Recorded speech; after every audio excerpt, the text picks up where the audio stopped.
আজকের আমি আর আমার সোনামণি মিলে বাজারে গেছিলাম। দেখো, আর গেছিলাম একটা কারণে, গেছিলাম ওর বই কিনতে। ও তো বড় হচ্ছে, পড়াশুনো করবে, তাই সেই এক্সাইটমেন্ট নিয়ে আমার হাত ধরে দেখতে দেখতে হেঁটে চলেছে। আর সেই সময় আমরা একটা জিনিস দেখতে পেলাম। আমরা দেখলাম যে আমাদের সামনে একদম তাজা সজনে ডাঁটার একদম গাছ বিক্রি হচ্ছে। অ্যাকচুয়ালি ওটা গাছ বিক্রি হচ্ছে না, ডাঁটাগুলোই বিক্রি হচ্ছে। নকল হইতে সাবধান, এরকম একটা ব্যাপার। তারপরে আমরা একটু বসে আমরা দুজনে দেখো পুরো বাজারটাই যেন ও ছুটে বেড়াচ্ছে আর আমাকেও নিয়ে ছুটছে।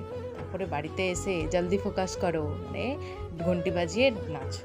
তারপরে ভাবতে বসে গেছে, ইস আমার মাসিমণির চ্যানেলটিতে ভিউ হচ্ছে না, আর তোমরা একটু চ্যানেলটিতে ভিউ করে দাও, তো ভিউ দাও, কমেন্ট করো, সাবস্ক্রাইব করো চ্যানেলটিকে তো গ্রো করতে হবে, তাই না?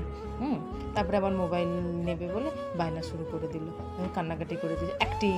আর আমি ওর অ্যাক্টিংটাকে বন্ধ করতে থাকি, আর তোমরা আমার চ্যানেল